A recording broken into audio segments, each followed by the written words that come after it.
in our last segment, we had a look at Pythagoras applications, okay?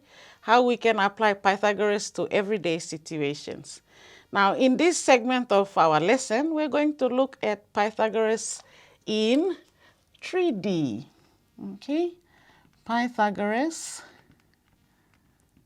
in 3D. Now, everyday situations involve a lot of three-dimensional shapes. Now, what do we mean when we say three-dimensional shapes? They are shapes that have 3 dimensions: length, width, and height. A few of those shapes you are very familiar with. You've learned about them over the years in school. We have the cube or a box, cylinders, okay? Pyramids are other shapes that are 3-dimensional, and you've already learned about those shapes, okay? Today we're going to look at how we can apply Pythagoras in a 3D shape, okay? Now that shape we're going to look at today is the cube, okay? The cube is a special kind of 3D shape because all the dimensions are equal.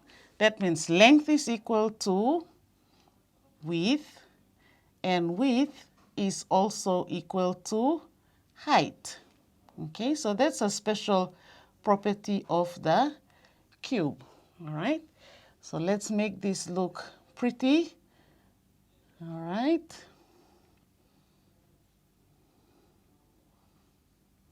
There we go. So length is equal to width, and width is also equal to height. So here's our 3D shape. How are we going to apply Pythagoras in this shape? Okay, now let's imagine that an electrician is trying to run some cables in a room, okay? Your room is shaped like a cube, so let's look at that. Now, if he wants to run cables in his room, say at the corner of one room, he wants to put a power point. He's not going to run his cables right through the center of the room, across the room, and straight to that corner. No, the cables are always hidden. How is he going to do that? As well as that, he needs to use the right amount of cable, so exact lengths must be known so that there's no extra money wasted, or there is no leftover cable and it becomes a waste, okay? So he'll have to run his cables from one corner of the room, probably under the flooring of the building, to get to the corner of the room on this side. So here is where we are going to apply Pythagoras to find the length of the cable needed from this diagonal corner here to this corner here, okay? Now, before we do that, we will have to give this cube a name, okay? So let's say this vertex here is A, this one is B, that's C, and this one is D, okay? Then we have E,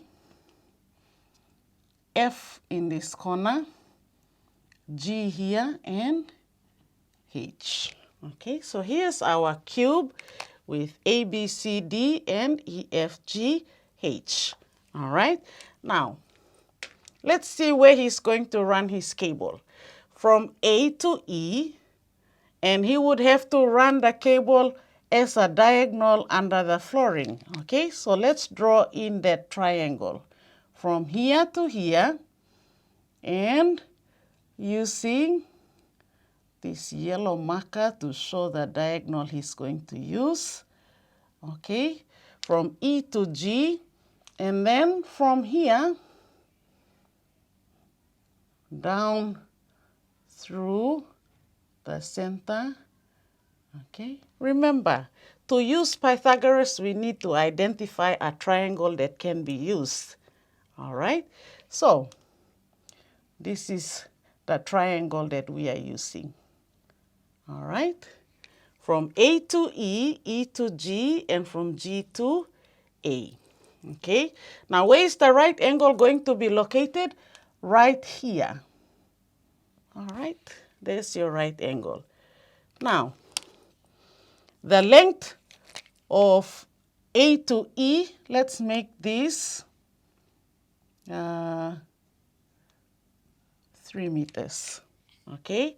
And the diagonal from A to G, we will make this 5 meters, okay? Now, because the right angle is not very clear, we need to get that triangle, make a 2D shape, and then label it so that we can use the Pythagoras rule, okay?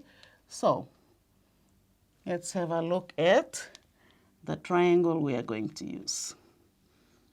Right angle triangle, name A, E, and G.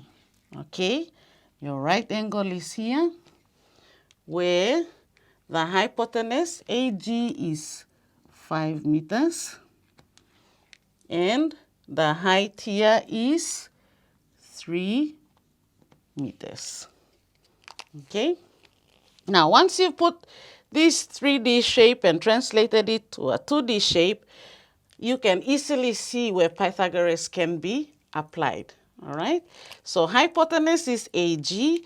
We are going to write the rule using the name of the triangle. Okay, so AG squared is equal to AE squared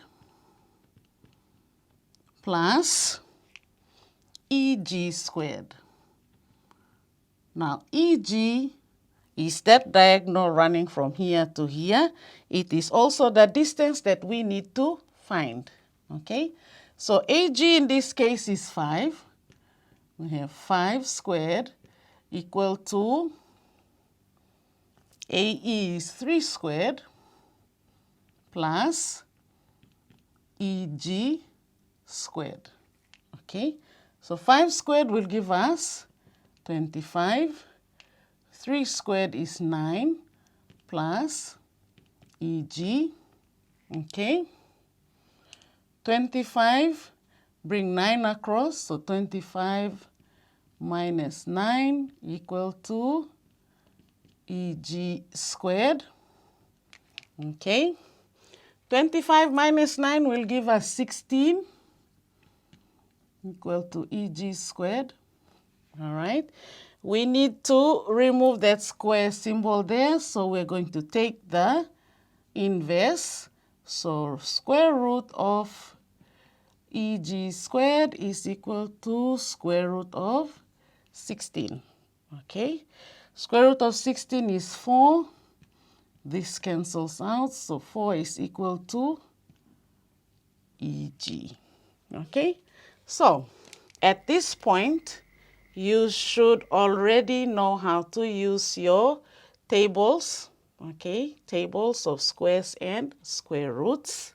Okay, so your teacher would probably have given you this already.